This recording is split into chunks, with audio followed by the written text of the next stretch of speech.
ఈరోజు మన యొక్క వాక్య భాగము మత్తయి సువార్త 14వ అధ్యాయము 22వ వచనం నుంచి 32వ వచనం లేదా 33వ వచనం వరకు మనము దేవుని యొక్క వాక్యాన్ని చదువుదాం. మనం ఈరోజు నేర్చుకోబోతున్నటువంటి వాక్యానికి ముందుగా ప్రభువారు 5,000 మందికి ఆహారాన్ని పంచినటువంటి విషయం మనం నేర్చుకున్నాం. అంటే ప్రభువారు 5,000 మందికి ఆహారం పంచిపెట్టారు. ఒక మనిషిగా ఇంత గొప్ప కార్యాలు చేయలేరు. ఎవరైతే చేయగలుగుతారు? ఒక్క దేవుడైతే మాత్రమే చేయగలుగుతారు. కాబట్టి ఇశ్రాయేలు ప్రజలను వారి యొక్క బంధకాల నుంచి విడిపించడానికి దేవుడు ప్రభు అయినటువంటి యేసుక్రీస్తు వారిని ఈ భూలోకంలో పుట్టించాడు అనే అభిప్రాయంతో అక్కడ ఉన్నటువంటి ప్రజలందరూ కూడా ఆయనను రాజుగా చేయటం కోసం ఆయనకి కిరీటం పెట్టడం, ఆ విధంగా ఆయనను గొప్పవాళ్ళిగా చూపించాలి. మాకు రాజు దొరికేశాడు, మాకు మా ప్రభువు దొరికేశాడు, దేవుడు మా కొరకు పంపించినటువంటి ఆయన ఈయనే అనే ఉద్దేశంతో వాళ్ళు అనుకుంటా ఉన్నారు. అయితే ప్రభువారు అక్కడ నుంచి మరి పక్కకు వెళ్ళిపోయినట్లుగా మనం గమనిస్తాం. ఎందుకంటే ఆయన యొక్క రాజ్యము ఈ భూలోక సంబంధమైనటువంటి రాజ్యము కాదు గనక, ఆయన యొక్క రాజ్యము ఇహలోక సంబంధమైనటువంటి రాజ్యము గనక కేవలం ఈ భూలోకంలో ఉండేటువంటి యూదులైనటువంటి ప్రజలు, రోమీయుల యొక్క బంధకాల్లో ఉన్నటువంటి యూదులైనటువంటి ప్రజలను విడిపించటం మాత్రమే కాదు ప్రభు యొక్క పని. అయితే నశించిపోతున్నటువంటి వారి యొద్దకు నేను పంపబడితిని అనేటువంటి మాటను ప్రభువారు చెబుతూ కేవలం అదొక్క సన్నివేశమే కాదు గాని శిలువ రక్తం ద్వారా మరి కడుగబడి మారుమనసు పొంది బాప్తిసం పొంది క్రైస్తవ జీవితాన్ని జీవించి మారుమనసు క్రమం ద్వారా పరిశుద్ధాత్మ శక్తి ద్వారా నడిపింపబడుతూ పరిశుద్ధ జీవితాన్ని జీవించిన మీదట ఆ తర్వాత దేవుని యొక్క రాజ్యమునకు హక్కుదారులం అయ్యేటువంటి వారందరికీ ఆయన రాజుగా ఉంటాడు. అది ఆయన యొక్క రాజ్యం. కాబట్టి అలాంటి రాజ్యము అనేటువంటిది ఆయనది కనుక ఈ భూలోకంలో సింపుల్ గా ఆయనే మా రాజు అని చెప్పేటువంటి విషయాన్ని తిరస్కరించాడు ప్రభువారు. ఆ తర్వాత జరిగిన విషయాన్ని మనం చూడబోతా ఉన్నాం. వాక్యంలో ఉంది, వెంటనే జన సమూహములను తాను పంపివేయనంతలో 22వ వచనంలో వచ్చి మనం చూస్తా ఉన్నాం. వెంటనే ఆ జన సమూహములను తాను పంపివేయనంతలో తన శిష్యులు దోణి ఎక్కి తనకంటే ముందుగా అద్దరికి వెళ్ళవలనని ఆయన వారిని బలవంతము చేసెను. కాబట్టి ఇక్కడ ప్రభువారు ఏం చేస్తున్నారు అంటే తనకంటే తన శిష్యులు ముందుగా అద్దరికి వెళ్ళాలని వాళ్ళని పంపించాడు. దేవుడు ప్రభు అయినటువంటి యేసుక్రీస్తు వారు చేసినటువంటి ఒక ప్రాముఖ్యమైనటువంటి ఒక విషయాన్ని మనము ఈ సాయంకాలం వేళ నేర్చుకుంటున్నాం కనుక ప్రభు వారు చెప్పినటువంటి ఆ క్రమాన్ని మనం జాగ్రత్తగా ఆలోచించాలి. ఏమన్నాడు? వెంటనే ఆ జన సమూహములను తాను పంపివేయునంతలో. ఏ జన సమూహములు? ఇంచుమించు 5,000 మంది పురుషులు కూర్చొని రొట్టెలు తిని ఆ చేపలు తినిన తర్వాత, వారి ఆహారం అంతా కూడా తినిన తర్వాత, ఇంకా 12 గంపలు మిగిలిన తర్వాత, ఇంకా వాళ్ళకి ఆహారం తీర్చబడింది కదా, ఇంకా వాళ్ళని ప్రభువు పంపివేస్తూ ఉన్నాడు. తన శిష్యులు దోణి ఎక్కి తనకంటే ముందుగా అద్దరికి వెళ్ళవలనని ఆయన వారిని బలవంతము చేశాను. కాబట్టి ప్రభు వారు ఏం చేస్తున్నారు? ఆయన కంటే తన శిష్యులు ఇంకా ముందుగా అద్దరికి వెళ్ళాలి అంటే అవతలకి, ఈ సముద్రం నుంచి అవతలకి వెళ్ళాలి అనేటువంటి ఆలోచన ప్రభువారు కలిగి ఉన్నాడు. అలా బలవంతం చేశాడు. ఆయన జన సమూహములను పంపివేసి ప్రార్థన చేయుటకు ఏకాంతముగా కొండ ఎక్కిపోయి, ఆయన కొండ ఎక్కిపోయి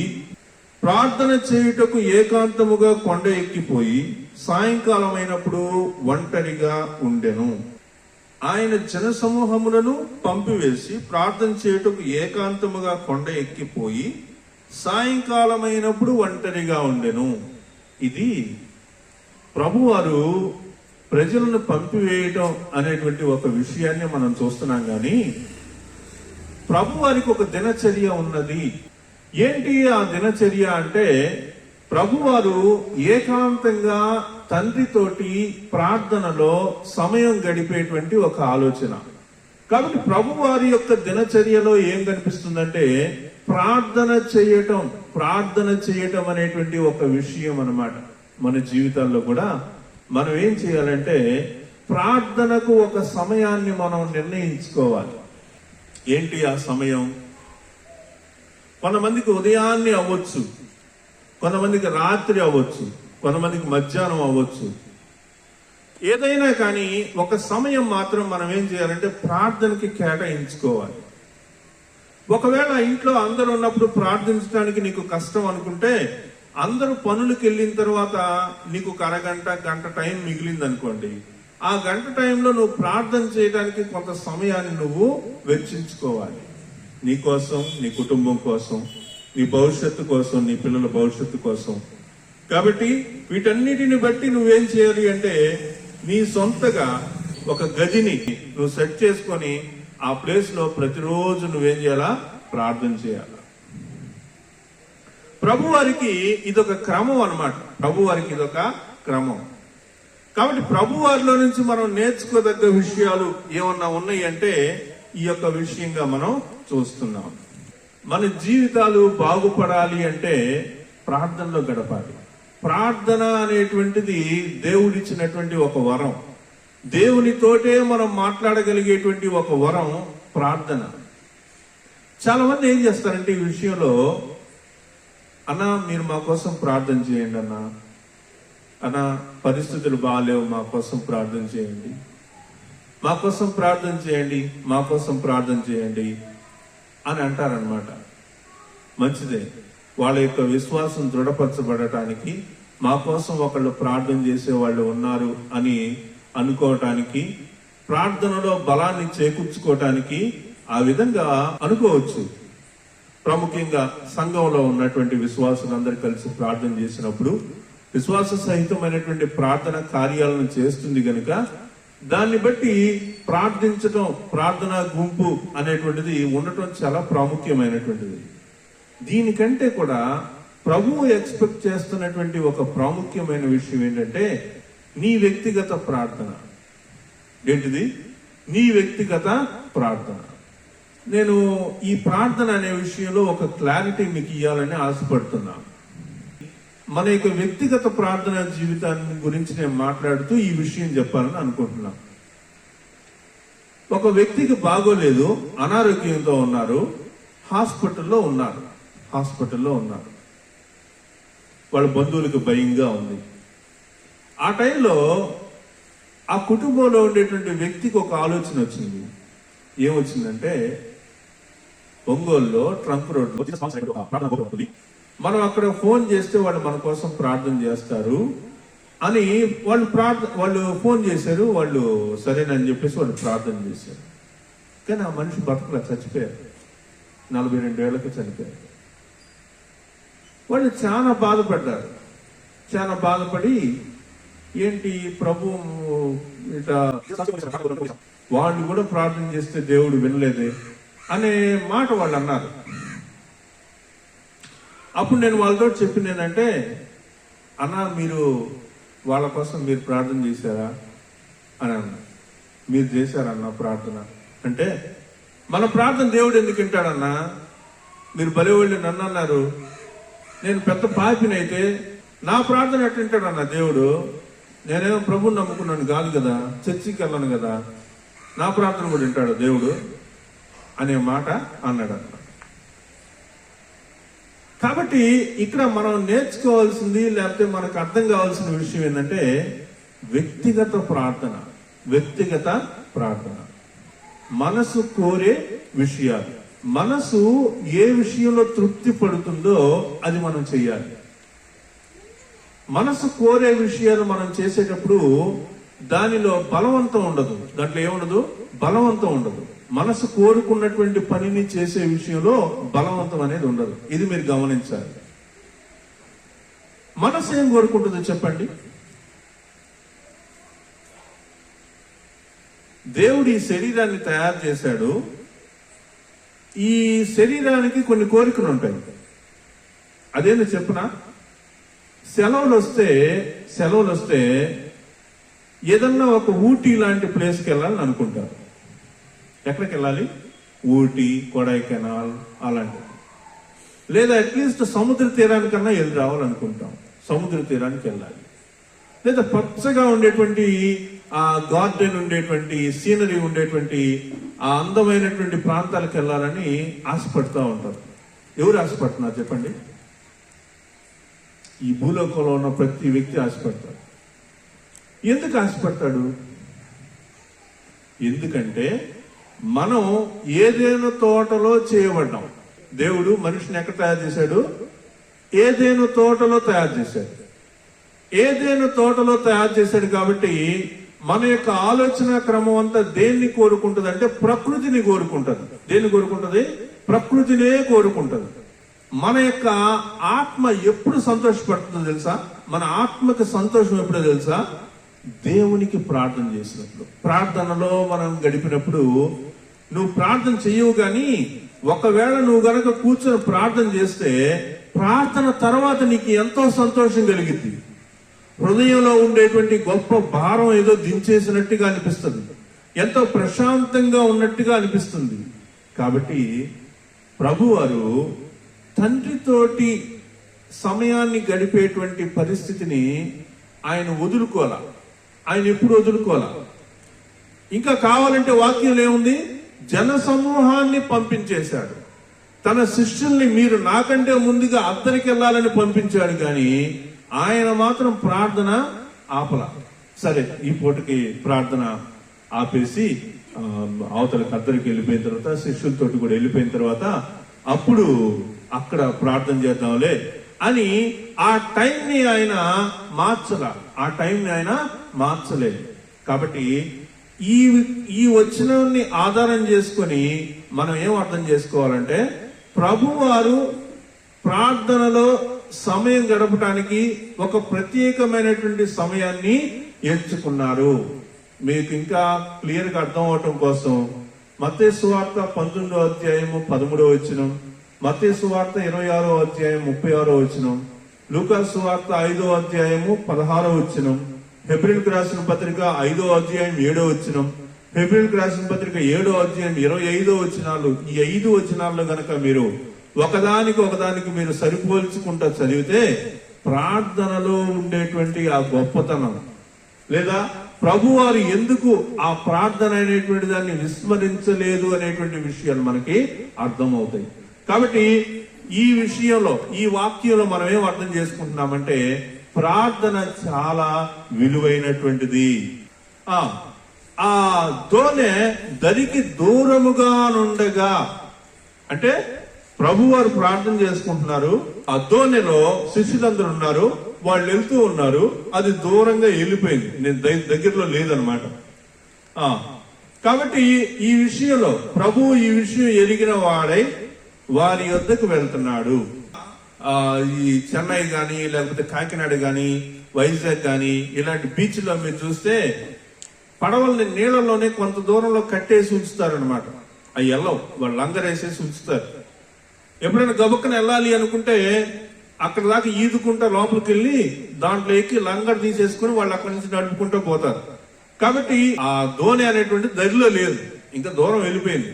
కానీ అలా లేదు, దూరంగా వెళ్ళిపోయారు. కాబట్టి ప్రభు ఈ విషయం ఎరిగినటువంటి వాడే వారి యొద్దకు వెళ్ళాలని అనుకున్నాడు అనమాట. రాత్రి 4వ జామున ఆయన సముద్రం మీద నడుచుతూ వారి యొద్దకు వచ్చాను. రాత్రి 4వ జాము అంటే టైం చెప్పగలరా? ఏ టైము?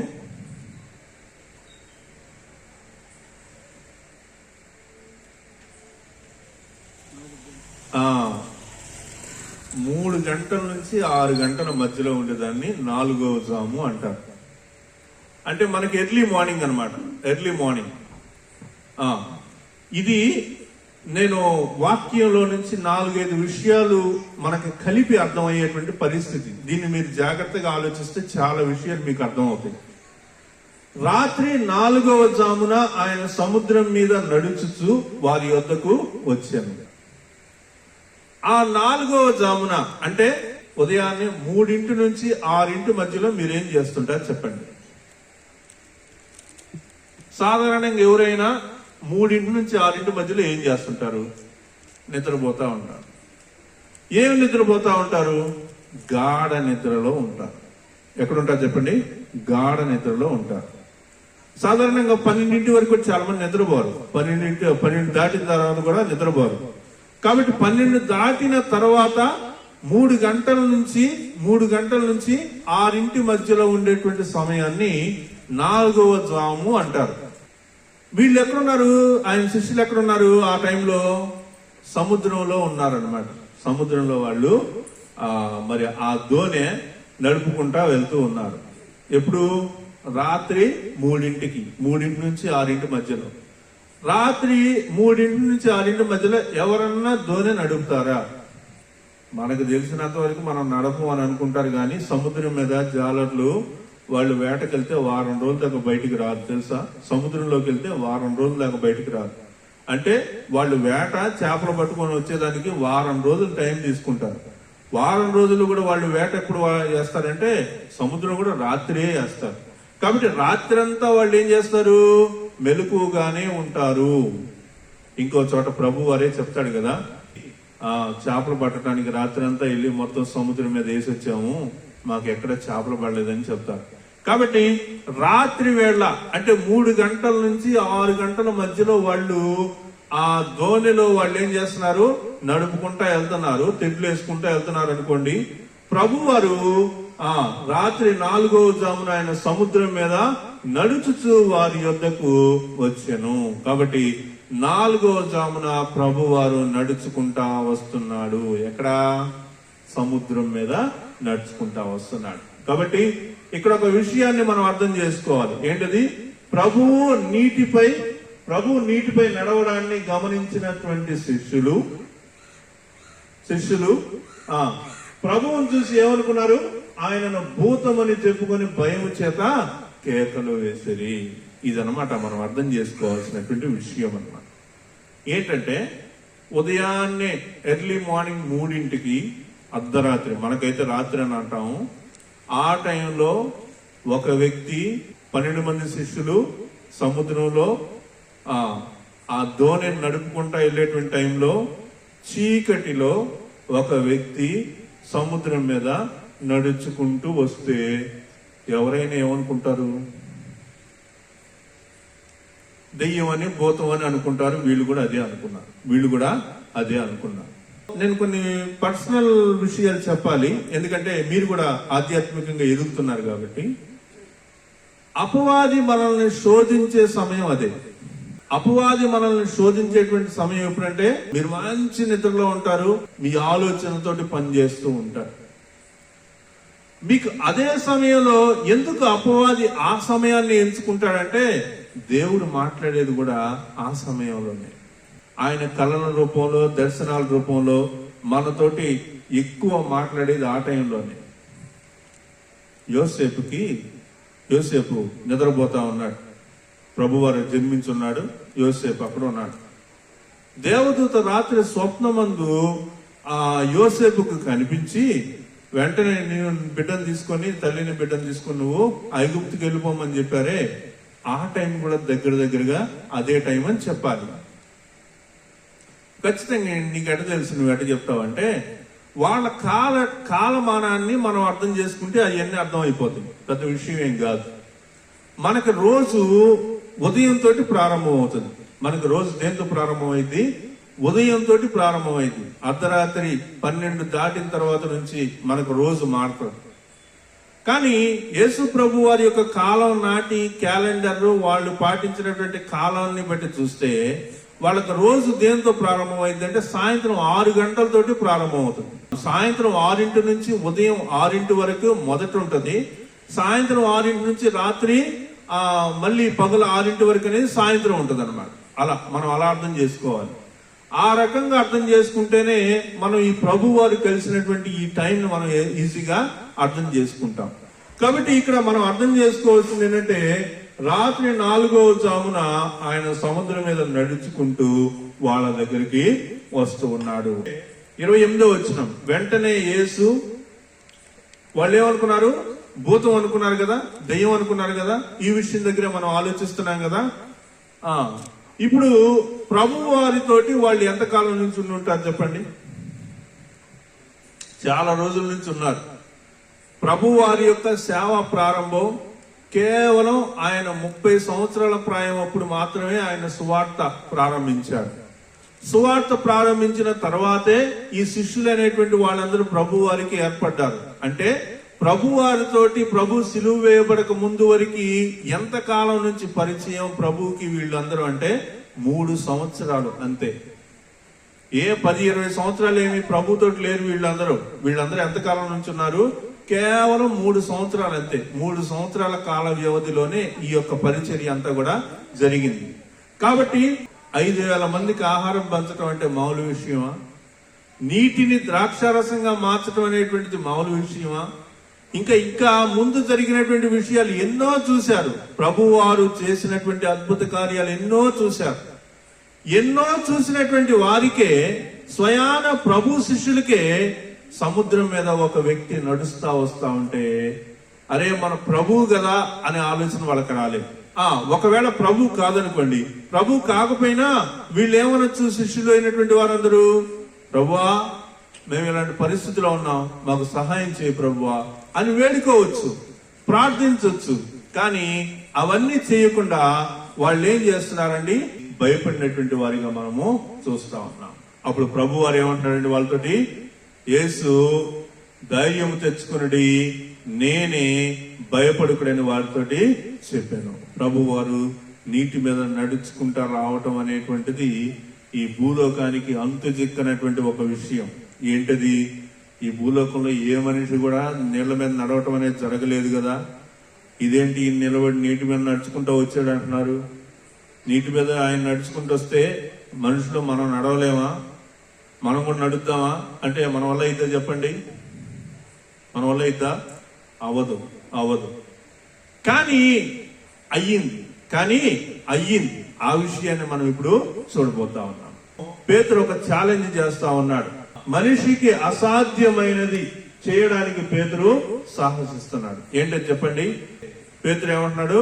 ప్రభువా నీవే అయితే నీళ్ల మీద నడిచి నీ యొద్దకు వచ్చుటకు నాకు సెలవిమ్మని ఆయనతో అనెను. ఇదండి క్రైస్తవ జీవితంలో మనం ఆలోచించాల్సింది. లేదా కొన్నిసార్లు మనల్ని మనం ఛాలెంజ్ చేసుకోవాలండి. నా యొక్క విశ్వాసానికి ఉన్నటువంటి గొప్పతనం ఏంటి, లేదా నా యొక్క విశ్వాసం బలమైనదా కాదా అనేటువంటి విషయాన్ని పరీక్షించుకోవడంలో తప్పు లేదు. ఓకే, ఇప్పుడు వరకు మనం ఆలోచిద్దాం.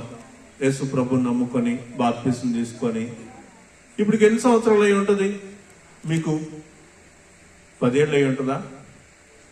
15 ఏళ్ళు అయి ఉంటుందా? 20 ఏళ్ళు అయి ఉంటుందా? 30 ఏళ్ళు అయి ఉంటుందా? లేదు, సంవత్సరం కూడా కాలేదా? సరే, ఏది ఏమైనా ఒక విషయాన్ని మీరు గమనించాలి. ఏంటంటే నీటి మీద మనిషి నడవటం అనేటువంటిది మనిషికి అయ్యేది కాదు. ఎందుకంటే ప్రపంచంలో ఏ వ్యక్తి కూడా నీటి మీద నడిచినటువంటి వాడు కానే కాదు. ఒక మ్యాజిక్ చేసే ఒక ఆయన ఏం చేశాడంటే నీళ్ల మీద నడిచాడు ఒకసారి. ఒక ఆయన నడిచి చూపించాడు. యేసు ప్రభు వారు నడిచాడు కదా, నేను కూడా నడిచి చూపిస్తానని చెప్పేసి నడిచి చూపించాడు. ఆయన ఎలా నడిచాడంటే నీళ్లలో 2 అడుగులు ఎత్తులు 2 అడుగులు ఎత్తు వరకు నీళ్లు పోసుకున్నాడు. 2 అడుగులు కింద ఏం చేశాడంటే నీటిని ప్రెషర్ గా నెట్టేటువంటి మిషన్లు అన్ని పెట్టాడు, వరుసగా పెట్టాడు. అవి ఆన్ చేయగానే నీళ్లు ఏమవుతున్నాయి? ఫోర్స్ గిట్ట పైకి లెగుస్తుంది. వాటి మీద నిలబడ్డాడండి. వాటి మీద నిలబడి ఒక్కొక్క అడుగు వేసుకుంటా ముందుకు వెళ్తున్నాడు. దేని మీద అడిగేస్తున్నాడు? ఎక్కడైతే కింద మోటరైజ్డ్ పవర్ ఉన్నటువంటి మోటరైజ్డ్ పవర్ ఏదైతే ఉందో దాని మీద మాత్రమే కాలు వేసుకుంటా వెళ్ళి బయటకు వచ్చాడు. ఏ విధంగానైనా నేను నడిచాను కదా యేసు ప్రభు లాగా అని చెప్పాడు. మంచిదే. కానీ ప్రభు వారు అట్ట నడవల, కింద ప్రెజర్లు పెట్టుకొని అలాంటి ఏమో నడవల. ఆయన మామూలుగానే నడిచాడు. మనిషికి అసాధ్యం అని చెప్పేటువంటి దేవునికి సాధ్యమే అనే విషయాన్ని మనము గమనించాలి. నీటి మీద నడిచి రావటం అనేటువంటి అసంభవమైనటువంటి ఒక చర్య మనిషికి జరగాలి అంటే దేవుడు దానికి సెలవు ఇవ్వాలి. ఒక మనిషిని చేప మింగాలంటే కూడా దేవుడు సెలవు ఇవ్వాలి. ఆ మింగినటువంటి చేప ఆ వ్యక్తిని డైజెషన్ చేసుకోకుండా తన యొక్క శరీరంలో, చేప శరీరంలో ఒక భాగాన్ని ఉంచడం అనేటువంటి దాన్ని కూడా దేవుడు ఆజ్ఞాపించాలి. ఆ వ్యక్తిని తీసుకెళ్లి, ఆ యోనాన్ని తీసుకెళ్లి పొలాన్ని చోట కక్కేయాలి అనేటువంటి విషయాన్ని కూడా దేవుడు ఏం చేయాలి? ఆజ్ఞాపించాలి. కాబట్టి మనిషికి అసాధ్యం అనేటువంటి విషయాలు సాధ్యం అవ్వాలి అంటే ఇక్కడ ఏం కావాలి చెప్పండి? దేవుని యొక్క ఆజ్ఞ ఉండాలి, ఆజ్ఞాపించబడాలి. కాబట్టి ఇక్కడ పేతురు అడిగినటువంటి దానికి ప్రభు చెప్తున్నటువంటి విషయం ఏంటి? ఆయన రమ్మనగానే ఆజ్ఞాపించాడు. ఓకే, రమ్మన్నాడు. రా అన్నటువంటి విషయంలోనే ఏం జరిగిందంటే, నీటికి, సముద్రంలో ఉండేటువంటి నీటికి మనిషిని నిలబెట్టగలిగేటువంటి శక్తి వచ్చిందా? తెలీదు, అవన్నీ తెలీదు. కానీ దేవుడు ఆజ్ఞాపించాడు. ఏంటి ఆజ్ఞ? నీటి మీద నడిచి రా, అంతే. నీటి మీద నడిచి వచ్చేటువంటి ఆజ్ఞ దేవుడు ఆజ్ఞాపించాడు. కాబట్టి ప్రకృతి ఏం చేస్తుంది? దేవుని యొక్క ఆజ్ఞకు శిరస్సు వంచుతుంది, అంతే. కాబట్టి ఆయన రమ్మనగానే పేతురు దోణి దిగి యేసు వద్దకు వెళ్ళుటకు నీళ్ల మీద నడిచెను. కాబట్టి దేవుడు ఆజ్ఞాపించాడు. ఆజ్ఞాపించిన తర్వాత పేతురు నీటి మీద నడిచి రావటం అనేటువంటి విషయాన్ని మనము చూస్తా ఉన్నాం. ఈ భూలోకానికి అసాధ్యమైనటువంటి విషయాల కోసం మనం ఏం చేయాలంటే, ప్రభువా నీ ఆజ్ఞ కొరకు నేను చూస్తున్నాను, ప్రభువా నీవు ఆజ్ఞాపించు నాయనా, అయ్యా ఇది జరిగేటట్టు చేయి ప్రభువా, ఇది ఈ భూలోకంలో మనిషి వల్ల కానటువంటి పరిస్థితి నీ సన్నిధిలో నిన్ను అడుగుతున్నాను ప్రభువా, దయించి నా కొరకు ఈ కార్యాన్ని జరిగించండి, మీరు ఆజ్ఞాపించండి అని మనం ప్రార్థన చేయాలి. ఏ విషయాల కోసం చేయాలి? ఏ విషయాల కోసం అంటే మనిషిగా నీ వల్ల కానటువంటి విషయాల కోసం, మనిషిగా నువ్వు చేయలేనటువంటి కార్యాల కోసం. నేను ఇది చెయ్యాలనుకున్నాను ప్రభు, అది నా వల్ల కావట్లేదంటే పేతురుకు జరిగినటువంటి యొక్క విషయాన్ని మనం గుర్తు తెచ్చుకోవాలి. నీటి మీద నడిచి వచ్చేటువంటి అనుభవం మనిషి వల్ల కాదు. ఏ మనిషి నీటి మీద నిలబడలేడు. అది దేవుని యొక్క కృప మాత్రమే, దేవుడు ఆజ్ఞాపిస్తే మాత్రమే జరుగుతుంది. కాబట్టి ఆ దేవుడు ఆజ్ఞాపిస్తేనే జరిగేటువంటి పరిస్థితులు ఎప్పుడు జరుగుతాయి? పేతురు ప్రభువా నీవే అయితే నీటి మీద రావటానికి నాకు ఆజ్ఞ ఇవ్వు. ఇక్కడ మనం అర్థం చేసుకోవాల్సిన విషయం కూడా అదే. ఏంటంటే, నీటి మీద నడిచి రావటానికి నాకు ఆజ్ఞాపించమని పేతురు అడిగాడే, అలా మనం కూడా అడగాలన్నమాట. ఏ విషయాల కోసం అడగాలి? నీ సొంతగా నువ్వు చేయలేనటువంటి విషయాలు జరగాలి అని అనుకున్నప్పుడు, నీ సొంతగా నీకు మనిషి ప్రమేయం వల్ల ఇది అవ్వదరా బాబు అని అనుకుంటే అప్పుడు నువ్వు దేవుణ్ణి అడగొచ్చు. కాబట్టి ఇక్కడ మనం చూస్తా ఉన్నాం చూడండి, 2 కొరింథీ 3:5 ఏముందంటే, మా వలన ఏదైనా అయినట్లుగా ఆలోచించుటకు మా అంతట మేమే సమర్థులము కాదు. మా అంతట మేమే చేయగలిగేటువంటి స్థితి లేదు. నీకు ఈ సామర్థ్యం ఎలా వచ్చింది? ఇలా అసలు నీకు జరగకూడదు కదా, అసలు నీ వల్ల కాదు కదా అంటే అది దేవుని వలన అయ్యింది అనే విషయాన్ని మనము చెప్తాం. ఇంకా మనం చివరికి వస్తే అక్కడ చూడండి, గాలిని చూచి భయపడి మునిగిపోసాగి ప్రభువా నన్ను రక్షించమని కేకలు వేశాడు. అక్కడ ఏం జరిగిందంటే, దిగి వస్తున్నాడు అన్నమాట, చిన్నగా నడుచుకుంటా వస్తున్నాడు.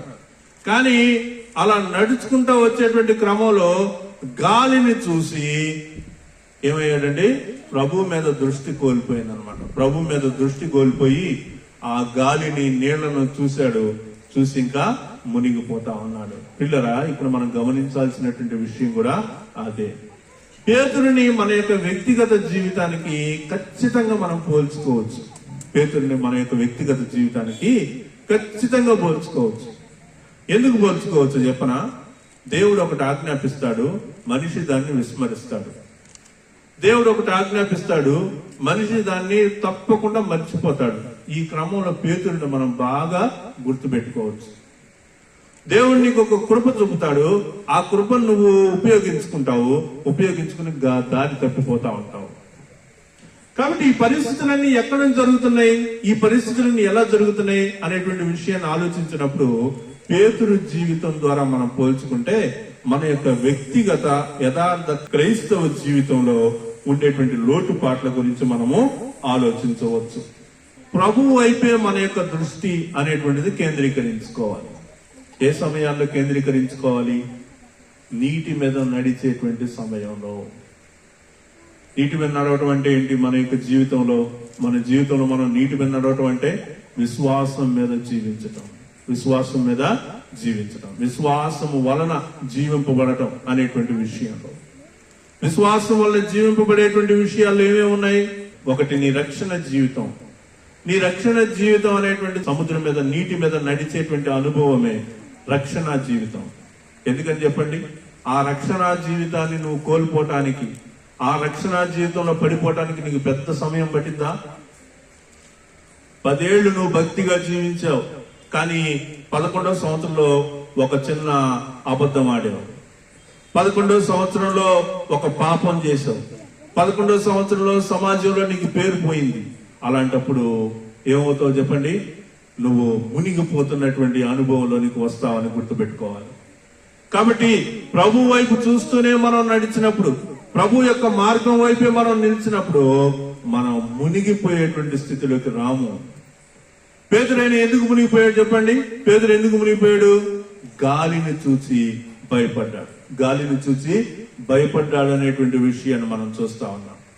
కాబట్టి అల్ప విశ్వాసం అనేటువంటిది పేతురులో కలిగింది. ఆ విషయాన్ని మనము గమనించాలి. 31వ వచనం చూస్తా ఉన్నాం. వెంటనే యేసు చెయ్యి పట్టి అతన్ని పట్టుకుని, అల్ప విశ్వాసి ఎందుకు సందేహపడితు అని అతనితో చెప్పాను. కాబట్టి పేతురు యొక్క జీవితంలో మనం గమనిస్తున్నటువంటి విషయం ఏంటంటే, అల్ప విశ్వాసి. దేవుడు నడిపిస్తాడు అనేటువంటి విశ్వాసం మనలో రావాలి. దేవుడు మనలను నడిపిస్తాడు అనేటువంటి విశ్వాసం మనలోకి రావాలి. పేతురు అందుకే కదా, ప్రభువా నీవే అయితే నేను కూడా నీలాగా నీళ్ళ మీద నడిచి నీ దగ్గరికి రావడానికి నాకు ఆజ్ఞాపించమన్నాడు. కాబట్టి అలాంటి పరిస్థితిని పేతురు మరి పొందుకున్నాడు అనమాట. అంటే సముద్రంలో నడిచి రాగలిగేటువంటి కృప మరి పేతురు పొందుకున్నాడు. మనం కూడా అలాంటి కృప పొందుకోవాల్సిన వారిగా ఉంటా ఉన్నాం. 32-33 వచనాల్లో వారు దోణి ఎక్కినప్పుడు గాలి అణిగెను. మరి ప్రభువు మన జీవితంలోనికి వచ్చారా? మీరు ప్రభుని సొంత రక్షకుడిగా అంగీకరించారా? మీ దోణి అనేటువంటి జీవితంలోనికి ప్రభువాని మీరు మరి ఆయన మీ యొక్క దోణిలోనికి ప్రవేశించాడా? మీ దోణిలో అడుగు పెట్టాడా? మీ దోణిలో ఆయన అడుగు పెట్టకపోతే ఎప్పుడు మనకి అలజడులే ఉంటాయి. గాలిని చూసి భయపడతా ఉంటాం, అలలో పోటెత్తినప్పుడు భయపడతా ఉంటాం, చీకటిని చూసి భయపడతా ఉంటాం, తుఫాను చూసి బాధపడతా ఉంటాం, భయపడతా ఉంటాం. ప్రియులరా, ఒకసారి మిమ్మల్ని మీరు పరిశీలన చేసుకోండి. ఆయన మీ యొక్క ధోనిలో ఉన్నాడా? ప్రభువు నీ జీవితంలోనికి చేర్చుకున్నావా? ఈ విషయాన్ని ఈ సాయంకాలం వేళ మనము గమనించాలి. ఇంతవరకు యేసుక్రీస్తు గురించి మీకు తెలిసినప్పటికీ కూడా, ఇంతవరకు ప్రభు అయినటువంటి యేసుక్రీస్తు వారు, తండ్రి అయినటువంటి దేవుడు, ప్రభు అయినటువంటి యేసుక్రీస్తు వారిని ఈ భూలోకంలోనికి పంపి ఉన్నాడు అనే విషయం తెలిసి కూడా యేసుక్రీస్తుని సొంత రక్షకుడిగా అంగీకరించలేదా? కేవలం ఒక క్రిస్మస్ రోజు, లేకపోతే న్యూ ఇయర్ రోజు, లేకపోతే ఈస్టర్, గుడ్ ఫ్రైడే రోజు, అలాంటి రోజుల్లో మాత్రమే యేసు ప్రభు గుర్తొస్తాడా? లేకపోతే నీ జీవితంలో ప్రతిరోజు యేసుక్రీస్తుని నీ సొంత రక్షకుడిగా నీకు కనిపించేటువంటి పరిస్థితి ఉందా లేదా? ఒకసారి నీ జీవితాన్ని నువ్వు వ్యక్తిగతంగా పరిశీలించుకోవాలి. ఈ భూలోకపు జీవితం ఎన్ని రోజులు అనేటువంటిది మనకు తెలియదు.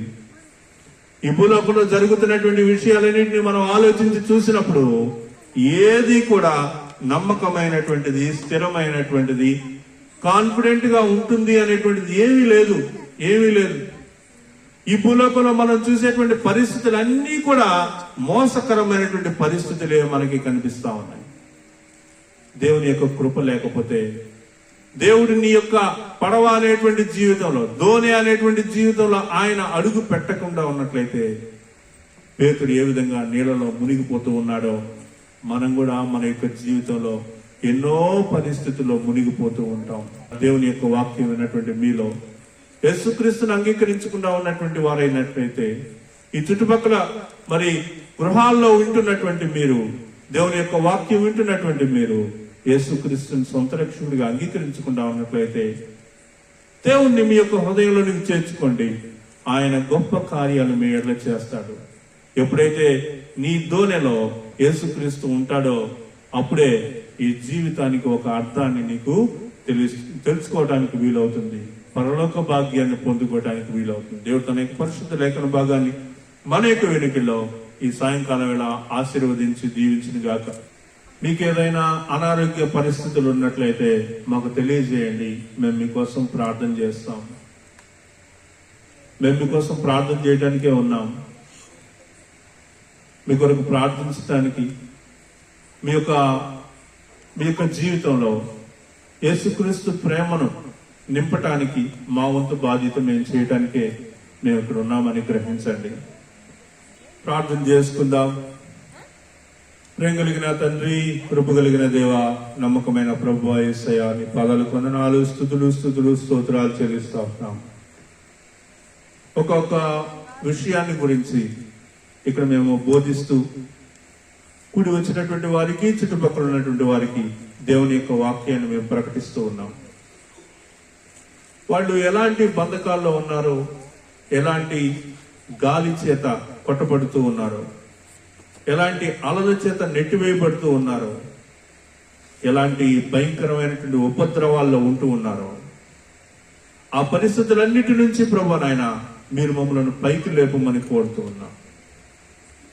ప్రభువా అని వేడుకున్నాడు పేతురు, మీరు చెయ్యి పెట్టి పైకి లేపారు.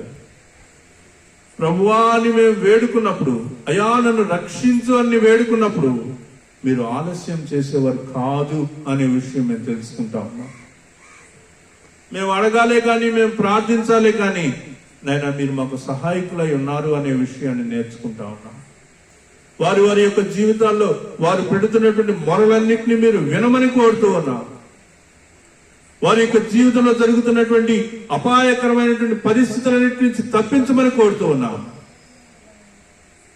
పేతురు, నాయనా యేసయ్యా నీవే అయితే నేను కూడా నీ దగ్గరకు రావటానికి నాకు ఆజ్ఞాపించమని చెప్పినప్పుడు నీటి మీద నడిచేటువంటి అనుభవాన్ని మీరు దయచేసి ఉన్నారు. అయితే పేతురు గాలిని చూసి భయపడి మునిగిపోసాగాడు. అయ్యా మా జీవితాల్లో మేము కూడా ఇలా మునిగిపోయేటువంటి పరిస్థితిలోనే ఉన్నాం, కానీ ప్రభువా నన్ను రక్షించమని చేయి చాపినట్లుగా మేము చాపట్లేదేమో అనిపిస్తా ఉంది. మీరు రక్షించడానికి సిద్ధంగానే ఉన్నారు, మీరు చేయబట్టి పైకి లేపుటకు సిద్ధంగానే ఉన్నారు, కానీ మేము అడగట్లేదని అనిపిస్తా ఉంది. కనుక ప్రభువా ఈ వాక్యం విన్న తర్వాత ప్రభువా మమ్మల్ని పైకి లేపమని మేము అడుగుతా ఉన్నాం. బంధకాల్లో ఇరుక్కుపోయినటువంటి మేము పైకి రావాలని కోరుకుంటా ఉన్నాం, వాటి నుంచి విడిపింపబడాలని కోరుకుంటా ఉన్నాం. దయించి ప్రభువా మీరు మమ్మలను పైకి లేవనెత్తమని కోరుతూ ఉన్నాం. సమస్త మహిమాగంత ప్రభావం మీకే ఆరోపిస్తూ యేసు నామం పేరిట ప్రార్థిస్తున్నాను తండ్రి. ఆమేన్, ఆమేన్, ఆమేన్. మన తండ్రి అయిన దేవుని యొక్క ప్రేమయు, ఆయన కుమారుడైన యేసుక్రీస్తు వారి కృపయు, పరిశుద్ధాత్మ దేవుని యొక్క అన్యోన్య సహవాసం ఈ దినము చేరి వచ్చినటువంటి ప్రతి ఒక్కరికి ఇప్పుడు ఎల్లప్పుడూ సదాకాలముతోడే నడిపించును గాక. ఆమేన్, ఆమేన్, ఆమేన్.